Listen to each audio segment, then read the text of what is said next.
Carl Jung once said that being born is not enough. We must be reborn again and again throughout life. This rebirth, he argued, does not unfold by accident, nor does it come without meaning. Instead, it arises from deep internal processes, hidden yet persistent movements of the soul that gradually reshape how we see ourselves and the world. Often we do not even realize when these transformations begin. They stir quietly in the background of our lives, only to later confront us with changes we cannot ignore. Jung gave this journey a name: individuation. It is the long path by which a person sheds the layers of expectations placed upon them, by society, culture, family, and even their own habits, in order to rediscover their true essence. The self that emerges is not new in the sense of invention, but new in the sense of recovery, a rediscovery of what was always hidden within. This inner rebirth does not happen once. It recurs many times across our existence, arriving with each new chapter, each turning point, each crisis that forces us to look inward. And each time it comes, it leaves us unsettled, confused, perhaps even in pain. Yet beneath the disorientation, something more profound is taking root. You might not know when the shift began. There is no sudden spark, no trumpet announcing the moment. Instead, it comes like a whisper, subtle and insistent, echoing from a place you cannot quite name. A quiet reminder that you are no longer who you once were, and yet not fully who you are meant to become. It is a peculiar sensation, as though you are standing at the threshold of two worlds. Behind you lies the familiar, the routines, the roles, the certainties you once carried with such conviction. Ahead of you stretches the uncertain future, undefined yet irresistible. You look into the mirror and see the same face, the same eyes stare back. And yet, behind them, a subtle current is shifting. Thoughts, emotions, perspectives are being steadily transformed. What was once solid is loosening. What was once unquestioned now trembles with doubt. This is the beginning of a spiritual rebirth, not a single dramatic revelation, but a slow stirring, often solitary, always intimate. It begins just before life offers you a new and unexpected path. Human cultures have long known this feeling. The ancient Egyptians told stories of the sun, god Ra, dying each night and being reborn at dawn, a daily reminder that transformation is woven into existence itself. In Greek myth, the phoenix consumed by flames rises anew from its ashes, a powerful metaphor for the self's cyclical renewal. Even in tribal rites of passage, young men and women were often taken away from their communities, stripped of their old identities, and thrust into symbolic death, only to return transformed, recognized as new beings. Across time and culture, humanity has recognized that rebirth is not a single event, but a rhythm, a pattern echoing through both nature and the soul. When you feel this stirring inside, you may not yet have words for it. You only sense a vague restlessness, a quiet discomfort with the life you once thought was enough. Your relationships feel subtly different. Your work, once fulfilling, now feels strangely flat. The very air of your daily routine seems to grow heavy. And yet you cannot explain why. It is like walking through a familiar home only to realize the walls no longer fit around you. Like clothing that has become too tight, the life you once wore comfortably now presses against you, leaving marks on your skin. Something deep within insists, you must grow, you must change, you must shed this old skin. And so begins the whisper of transformation. But whispers are easy to ignore. At first, you may dismiss the unease as exhaustion, or convince yourself you are merely in a temporary rut. You distract yourself, you cling to what is known. Yet just as a seed pushes upward through soil even in darkness, the self's demand for renewal cannot be silenced forever. History reminds us that transformation often begins in obscurity. Medieval alchemists spoke of the nigredo, the blackening phase when all matter must first dissolve into chaos before it can be purified. In the same way, our own inner alchemy begins with subtle decay, the slow crumbling of a self that no longer serves us. This first step is not dramatic. It does not announce itself with grandeur, but if you listen carefully, you will notice it. A shift in your heartbeat when you wake up in the morning, a weight in conversations that once gave you joy, a distant ache reminding you that the life you live is not the life you long for. It is as though your soul is quietly rearranging itself, preparing for a path not yet revealed. And so you find yourself here, between two versions of yourself standing at the edge of change. Behind you, the comfort of the familiar. Before you, the uncertainty of the unknown. It is frightening, yes, but it is also the signal that something extraordinary is about to begin. This is not the end of your story. It is the opening chapter of your rebirth. One of the first signs that this inner transformation has begun is resistance. The mind, though aware that change is necessary, clings desperately to the familiar. It creates excuses, invents justifications, tries to anchor you in the life you already know, even as you feel it slipping away. You sense the paradox clearly. One part of you longs for renewal, while another part fights to preserve what is slowly suffocating you. It is not that you fear change outright, but rather that you fear losing what once gave you comfort, even if that comfort has turned into a cage. You begin to notice this resistance most sharply in the places where you once felt secure. Relationships that once nourished you now feel strangely hollow. Habits that once soothed you now seem empty. A routine that once gave you structure now resembles a prison cell. And yet you continue to defend them. You hear yourself making excuses. It's not that bad. I just need more time. Deep down, however, you know the truth. What once fit no longer belongs. This inner conflict brings with it an exhaustion unlike any you've known before. It is not the tiredness that can be cured with sleep, but a heavy weariness of the soul. You wake up feeling as though you are carrying an invisible weight. The very air seems thick around you. Even the simplest of conversations feel forced, drained of vitality. The ancients understood this stage of transformation well. The Buddhists called it dukkha, the pervasive sense of dissatisfaction that clings to all things when we resist the impermanence of life. Stoic philosophers like Marcus Aurelius warned against the same, that to resist change is to resist the very flow of the universe. And yet, as human beings, we resist anyway, for to let go feels like death, even when it is the only way to live. You might notice yourself seeking distractions. You pour energy into work, or surround yourself with noise, or cling to shallow comforts. Anything to silence the quiet ache. But no matter what you do, the discomfort returns. Like a shadow, it follows you. Like a whisper, it reminds you that something is not right. The fatigue deepens. You feel it not only in your thoughts, but in your body. Sleep becomes restless. Mood swings arrive uninvited. You may feel distant from people you once loved, not because conflict has arisen, but because your soul no longer resonates with theirs in the same way. You may even begin to feel trapped between two identities, the self you have always been and the self that is waiting to emerge. History gives us countless reflections of this inner weariness. Think of Hamlet in Shakespeare's tragedy, restless and exhausted not only by grief, but by the unbearable tension of a life no longer aligned with his conscience. Think of Siddhartha, the young prince, who felt suffocated by palace luxuries until the walls themselves seemed like shackles.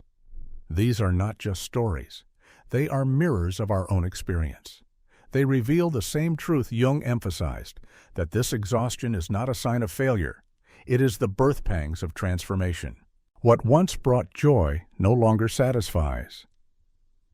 What once gave meaning now feels empty. The old world begins to collapse, not with thunder, but with silence. And this silence weighs on you until it can no longer be ignored. But here lies the crucial truth. This weariness does not mean you are broken. On the contrary, It is the very evidence that something within you is awakening. It is the self rejecting the prison of the past. It is your soul demanding room to breathe. You may not yet know where this change will lead. The path ahead remains blurred. But the exhaustion you feel, the restlessness, the disconnection, the invisible weight, is not the enemy. It is the signal. It is the voice of your deeper self calling you forward. It is the first crack in the wall. And once the wall begins to crack, no matter how fiercely the mind resists, the collapse is inevitable. Because the truth is simple, you can carry the illusion only for so long. And when the illusion grows too heavy, the soul itself demands release. This inner weariness, as heavy as it feels, is not the collapse of who you are. It is the awakening of who you are meant to become. Jung taught that transformation is rarely comfortable. It unravels us before it rebuilds us. The first cracks in your old world do not signify failure. They are the proof that you are evolving. The signs come quietly at first. A conversation that once entertained you now feels shallow. A workplace that once felt secure now feels suffocating. You notice that what used to comfort you, familiar rituals, long-held routines, now creates unease. You find yourself frustrated at things you once tolerated, restless in places you once called home, and though the change is invisible to others, you cannot deny it. Something inside you is shifting. These subtle signals accumulate until they cannot be ignored. You may try to push forward with your routine, clinging to the safety of what is known. But the truth is so undeniable. What once fit you now feels foreign. It is like trying to slip into a garment you wore as a child. No matter how fondly you remember it, it no longer belongs to you. And so you stand at a threshold. One part of you longs to leap into the unknown, while another part clings desperately to the past. This tug-of-war is not just emotional, it invades the body. Fatigue, restless nights, mood swings, moments of deep introspection. You feel them as symptoms of a deeper truth. The body, after all, is the stage on which the soul enacts its transformation. Ancient cultures understood this threshold as sacred. The Romans marked the limes, the boundary between familiar civilization and the dangerous unknown. To cross it was to enter a liminal space, a place where old rules no longer applied. Medieval cities placed heavy gates at their walls, not just to protect, but to remind citizens that beyond lay mystery and risk. To step across was an act of courage. And so, too, within you, the boundary between the self you have been and the self you are becoming feels guarded, intimidating. Yet it is precisely there, at that liminal edge, that transformation begins. The discomfort grows when you try to ignore it. The soul, like a river, does not stop flowing simply because you build a dam. Pressure builds, waters rise, until eventually the flood cannot be contained. Many try to silence the call by burying themselves in work, distractions, or constant motion. But the emptiness persists, echoing beneath every attempt to suppress it. Here lies the paradox. The more you resist, the heavier it feels. The more you surrender, the lighter it becomes. This is why Jung insisted that we must trust the process. Transformation is not an overnight revolution, it is a slow alchemy. Just as winter yields to spring not in a single day, but through countless unseen shifts, so too does your inner rebirth unfold in silence before it blossoms into sight. To trust the process means to stop fighting the discomfort and start listening to it. It means to recognize that your exhaustion is not a disease, but a message. That your restlessness is not emptiness, but direction. That your unease is not failure, but the very compass pointing you forward. History reminds us that every great transformation requires this surrender. The caterpillar cannot know what it means to become a butterfly. Inside the cocoon, it dissolves into formlessness, trusting blindly that wings will come. The same was true for mystics who spoke of the dark night of the soul, a time when all light seemed absent, yet a deeper illumination was already on its way. Even the stars themselves teach us this truth. Before they shine, they must first collapse inward, only to ignite into brilliance. And so, when you feel the tug of war within you, when you fear the uncertainty of change, remember, the fear is natural, but it is not the truth. The truth is that your soul knows what it is doing. The process may be unclear, the path obscured, but the direction is certain. This is the moment to trust the unseen, to lean into the mystery, to surrender to the current that is carrying you forward. Because beyond the fear, beyond the exhaustion, beyond the cracks in your old life, lies something extraordinary, a more authentic version of yourself waiting to be born. After the first inner shift, where discomfort reveals itself as both restlessness and fatigue, something even more subtle, yet more powerful, begins to unfold. The roles and labels that once defined you start to lose their weight. The identity you carried like armor now feels strangely heavy, as though it belongs to someone else. Jung called this the persona, the mask we wear to meet the world. It is useful, even necessary, for survival in society. We play roles: child, parent, friend, worker, leader, believing them to be who we are. But in truth, they are only costumes stitched together from expectation, culture, and upbringing. Over time, the mask becomes so familiar we forget that we are wearing it. Until one day, the cracks begin to show. You notice it in the little things. The job title you once wore proudly now feels hollow. The social approval that once thrilled you now barely stirs your spirit. The standards you once strove to meet, success, recognition, praise, no longer satisfy. It is as if the stage lights have dimmed, and suddenly you see the play for what it is. A performance scripted by others. This is not an easy realization. At first, it feels like disorientation. You question everything. Who am I if not these roles? What remains if I set aside the titles and labels? There is grief here, not for what is being lost, but for what was never truly yours to begin with. History offers many mirrors for this moment. In ancient Greek theater, actors wore masks to amplify emotion and project character. The mask was not the self, it was only the role. Jung borrowed this metaphor deliberately, reminding us that the lives we build are often performances, necessary perhaps, but never the whole truth. In Rome, senators carried titles that gave them honor, but when the Republic collapsed, those titles meant little. Stripped of them, the men faced the question of who they were without power. And in our own lives, the collapse of identity brings the same raw confrontation. The illusions begin to crumble slowly. You may still live in the same house, go to the same workplace, talk to the same friends.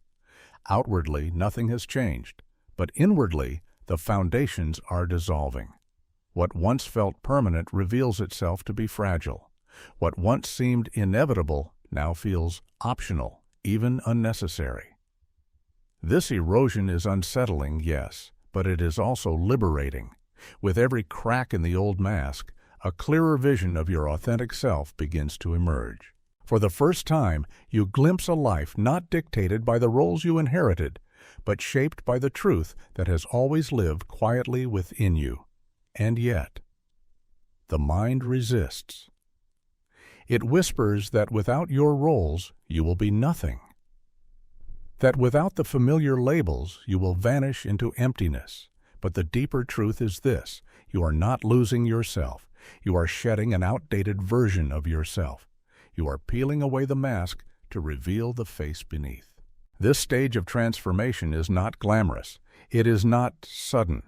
It is a slow erosion, a quiet undoing. But in that undoing lies the seed of renewal. Just as ancient temples crumbled so that new civilizations could rise upon their ruins, so too must parts of your identity dissolve to make space for who you are becoming. And though it may feel like standing at the edge of a void, it is not a void at all. It is the beginning of clarity, the first light of a dawn you have not yet seen. When the mask begins to crack, the erosion does not stop. Slowly, imperceptibly at first, the illusion dissolves. The routines, beliefs, and ambitions that once seemed solid begin to disintegrate like sand slipping through your hands. At first, this can feel like a collapse. You may wake each morning with the uncanny sense that life is less real than it once was, as though you are walking through a dream you no longer believe in. Familiar ambitions feel shallow. Goals you once fought for with all your strength now leave you empty. Even victories, once so sweet, turn hollow in your memory. It feels like a breakdown, like the world you built is coming apart piece by piece. But Jung and countless seekers before him insisted on a deeper truth. This collapse is not an ending, but a breakthrough. The alchemists of the Middle Ages called this stage nigredo, the blackening. It was the first step of transformation, when base matter was reduced to chaos before being refined into gold. They saw in their crucibles what mystics experienced in their souls, that before something can be reborn, it must first dissolve. Before there can be light, there must be darkness. Mystics described it as the dark night of the soul, a period when prayers seemed unanswered, meaning evaporated, and the self drifted in emptiness. Yet, far from being a curse, they saw this darkness as a necessary passage, a stripping away of all illusions, so that only truth remained. In your own life, this stage arrives as grief. Not grief for what you are losing, but for what was never real to begin with. You mourn the years spent chasing dreams that did not belong to you. You ache for the energy poured into identities that now feel like masks. There is sorrow in recognizing how much of your life was shaped not by your own essence, but by the expectations of others. And yet, beneath the grief lies something else, a strange lightness. For as painful as it is to let the illusion crumble, there is freedom in no longer carrying its weight. With every belief that dissolves, with every ambition that fades, you become a little less bound. History is filled with echoes of this paradox. Consider St. Augustine, who confessed that he spent years chasing prestige and desire before realizing they could never satisfy the hunger of his soul. Or Tolstoy, who in the middle of his fame and wealth fell into despair until he abandoned false goals and began searching for a deeper meaning.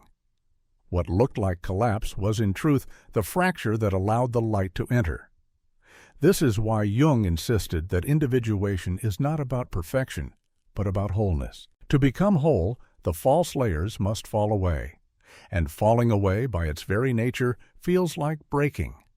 The breakthrough comes not in a single moment, but in the subtle recognition that what is dying within you was never truly alive. That the collapse is not a punishment, but a cleansing. That the confusion and grief are not evidence of failure, but of rebirth already underway. You stand in the ruins of an old self, but if you look closely, you will see that these ruins are not empty. They are fertile soil. Something new is already germinating beneath the rubble, waiting for space to grow. This is not your downfall.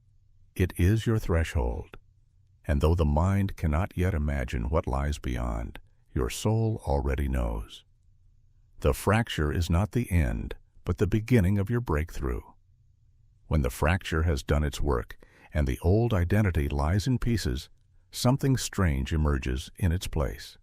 Emptiness. At first, it feels like a void, a hollow space where certainty once lived.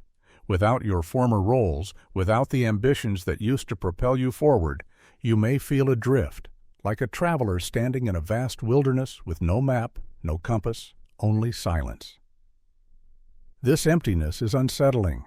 You may long for the familiar weight of your old life, even if it no longer fit. You may ache for the sense of direction those outdated dreams once gave you. But here lies the paradox. The emptiness you feel is not absence, but presence. Not a void, but a space being cleared for something new. The mystics have long understood this stage. Zen Buddhism calls it mu, the nothingness that is not barren but fertile, the empty field from which all forms can arise. Christian mystics spoke of the cloud of unknowing, where all human ideas about God must dissolve before true union can begin. In both traditions, emptiness was never seen as failure, but as the most sacred of thresholds. And so it is with you. The silence, the stillness, the strange hollowness that follows the collapse of your old self is not a sign that you are lost. It is the soil of transformation. Only in the clearing can new growth take root. Think of the forest after fire. At first glance, it seems like devastation. Charred trunks, ashen ground, silence where once there was life. Yet hidden in the soil are seeds that only awaken after fire, seeds that require destruction in order to bloom. So too with your soul. The emptiness you feel is not a graveyard. It is a nursery.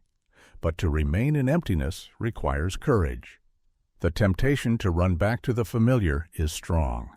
Many people, when faced with the hollow space of transformation, retreat to the old identities, even knowing they no longer fit, because anything seems safer than the unknown. And yet, if you resist this temptation, if you stay in the silence, something remarkable begins to happen. Slowly, you notice a shift. The constant pressure to perform, to prove, to define yourself begins to fade. You no longer feel the urgent need to fill every silence with words or every moment with action. You begin to rest, to listen, to breathe. And in that quiet, you hear faint whispers of your authentic self, rising to the surface at last. It is in this stage that many report a strange duality, both grief and relief, both uncertainty and peace. Grief because the old self is gone. Relief because at last you are free of its weight.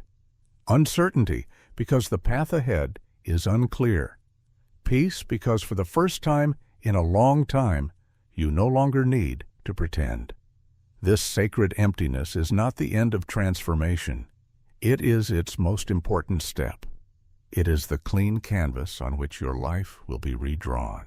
It is the silence before the first note of music, the pause before the curtain rises, the stillness before dawn breaks.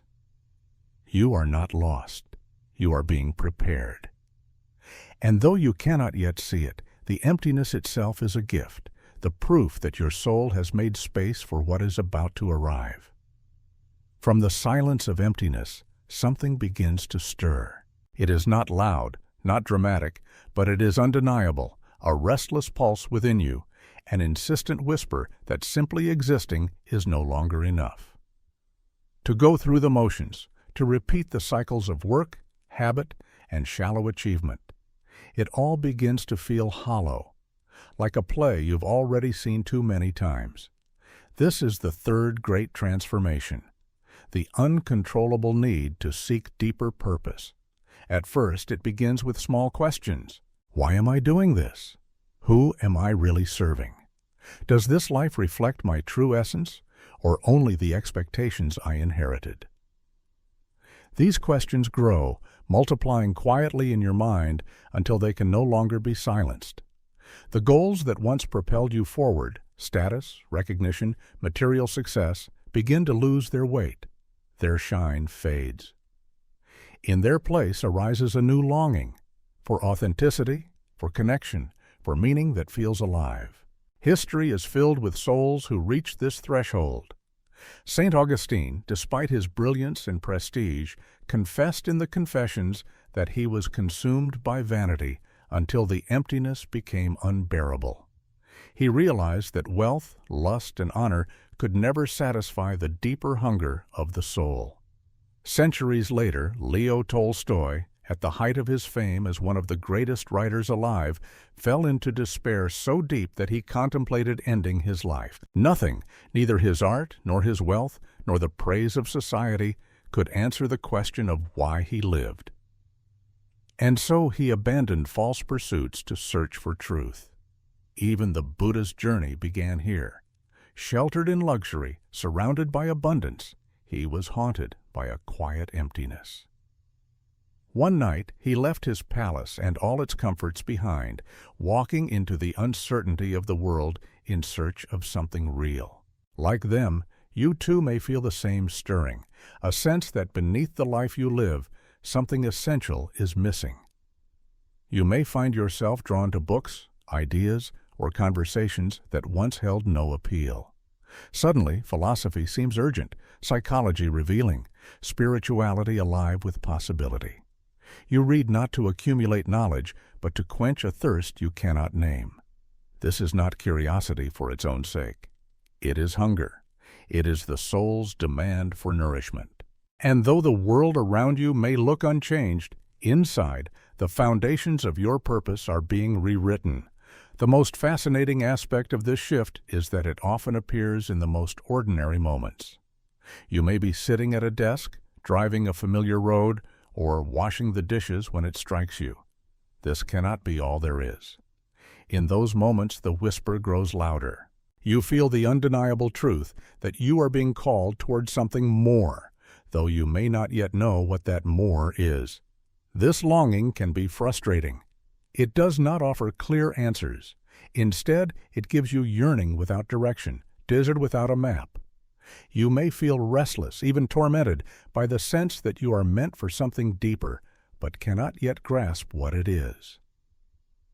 And yet, this longing is not a curse. It is proof of life stirring within you. Just as seeds split open before new growth, your old self must rupture to make space for something larger. The longing itself is the sign that the soil of your soul is fertile again. The question is no longer whether you will seek. The question is only, how far are you willing to follow the call? As this hunger for deeper meaning grows, you may begin searching everywhere for answers. You turn to books, conversations, teachings. You explore new philosophies, absorb spiritual traditions, seek wisdom in every corner of the world. But no matter how much you read, how many voices you listen to, something inside whispers the same truth. The answers are not out there. They are within. They always have been. This realization comes gradually. At first, it feels like disappointment. The world cannot hand you a neat formula for purpose. But slowly, you begin to sense a deeper rhythm at work. Purpose is not a destination to be found. It is a path to be lived. It is not a single revelation, but a continuous unfolding. Jung called this experience individuation's deepest gift, the awakening of the inner compass. Instead of being pushed by external expectations, you begin to be pulled by an internal gravity, a knowing that has no need for explanation. One of the ways this compass reveals itself is through synchronicity, what Jung described as meaningful coincidences. You think of an old friend, and they suddenly call. You wonder about a question, and the very next day stumble upon a passage that answers it. Events align in uncanny ways, not by logic, but by meaning, as if the universe itself conspires to guide you. Ancient cultures saw this as natural. The Romans studied the flight of birds, believing the gods spoke through omens. Norse seers cast runes, trusting that symbols falling in certain patterns revealed hidden truths. To them, the universe was never silent. It always whispered, if one knew how to listen. Jung's synchronicity is not so different. Life itself becomes a mirror, reflecting your inner journey outward. The more you pay attention, the more you notice. Patterns emerge. Messages arrive. People appear at just the right time, carrying lessons you did not even know you needed. What once looked like coincidence begins to feel like design, and with that awareness comes trust. You stop demanding that life hand you a clear map. Instead, you begin to walk with openness, guided not by certainty, but by resonance. You start asking, not, is this safe? But, does this feel true? Not, will others approve? But, does this align with who I am becoming? At first, this trust feels fragile. You second-guess yourself, wonder if you are imagining things. But with each step, the compass grows stronger. Each time you follow your intuition and it leads to growth, your faith deepens. Each time you ignore it and find yourself restless or stuck, you recognize the cost of resisting. Slowly, instinct becomes your most trusted guide. This shift is profound. Life no longer feels like a series of random events. It begins to feel like a dialogue between you and something larger, between your inner self and the world itself. And though the path is still unclear, you feel a new sense of alignment. For the first time in a long time, the direction of your soul and the movement of your life begin to echo each other. And that is the essence of this stage. Not certainty, but alignment. Not a final answer, but the awakening of a compass that was always there, waiting for you to trust it. As the inner compass strengthens, another change becomes inevitable. The past begins to release its grip. It does not happen with a dramatic severing, but with a slow, natural fading, like colors washed by rain. The people, places, and habits that once defined you now feel strangely distant. It is not that conflict has erupted. It is simply that the energy has shifted. You no longer resonate with what once felt essential. Memories return, but they feel like scenes from another lifetime. The person you were even a few years ago seems foreign, almost unrecognizable. You look back on old ambitions with surprise, as though they belonged to a stranger. Successes that once filled you with pride now seem like mere stepping stones. Failures that once wounded you now appear as necessary teachers. This is the fourth transformation, the disconnection from old versions of yourself. It is a bittersweet stage. On one hand, there is liberation. Old wounds no longer sting the way they once did. Insults that once cut deep now glance off like shadows. Relationships that once felt binding now dissolve with quiet acceptance. The burden of the past grows lighter, as though you are walking with less weight on your shoulders. But there is also nostalgia, even grief. You may try to return to old spaces, rekindle old bonds, re-enter old roles, only to realize they no longer fit. Like a guest in a home you once lived in, you feel the echoes of belonging, but know, deep down, you do not live there anymore. History reflects this pattern in striking ways.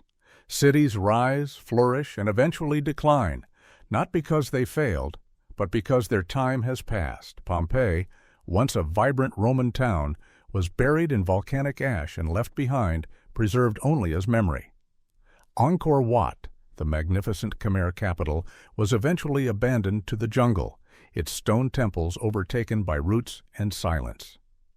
These places remind us that even the most glorious forms must eventually give way to change.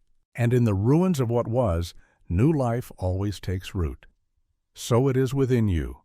The self you built has served its purpose, but it cannot contain who you are becoming. To cling to it is to stay trapped in ruins. To release it is to walk forward into the fertile unknown. This disconnection also brings solitude. Not loneliness, but a deliberate pulling back, a need for space to hear your own voice without the noise of old expectations. You may find yourself preferring silence over chatter, depth over distraction, solitude over superficial connection.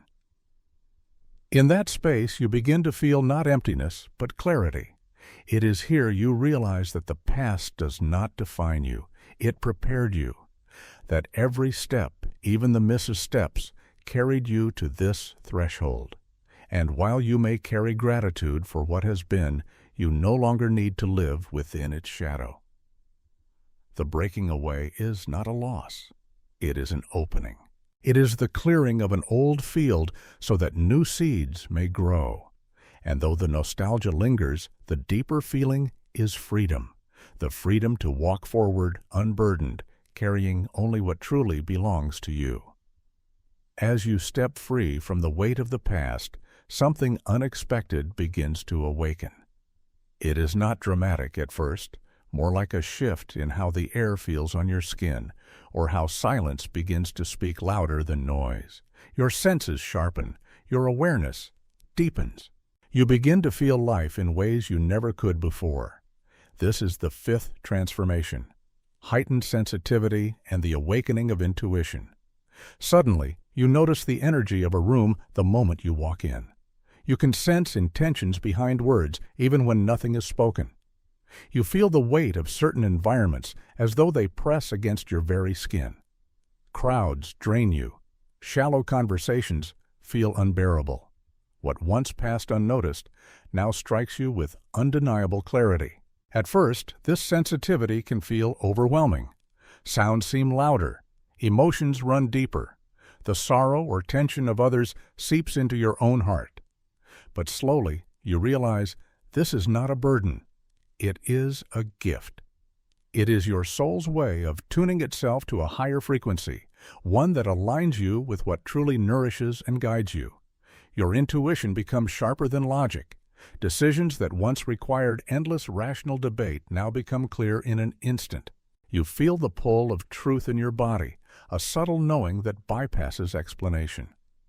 When you follow it, life begins to flow more naturally, as if doors open at the right time and paths reveal themselves with ease.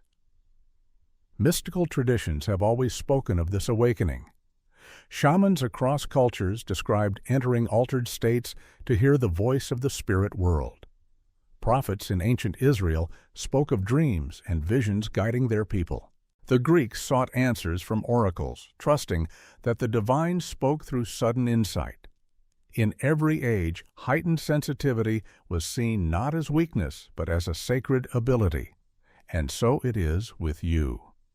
What feels at first like fragility reveals itself as your truest compass.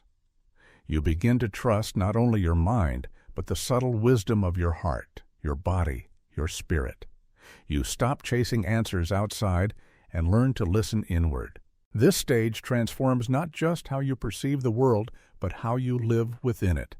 You begin to crave silence, nature, and spaces of peace, not as escape, but as nourishment.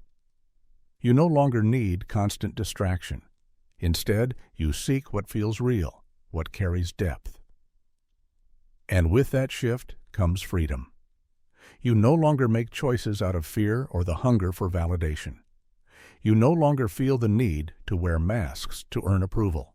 You live more authentically, guided by an inner compass that points not to perfection, but to alignment. Looking back, you see how far you've come. The exhaustion, the cracks, the grief, the emptiness, all were not endings, but passages. You were never breaking down. You were breaking open. And now, on the other side, you discover the truth Jung spoke of all along. Rebirth is not about becoming someone new. It is about remembering who you really are. This is the essence of individuation, to strip away illusions, embrace the shadows, and reclaim the self that has always been waiting within. And though the journey is never finished, though transformation continues in cycles again and again, you now know something unshakable. You are not alone. You are not broken. You are becoming. And that is the quiet miracle of rebirth.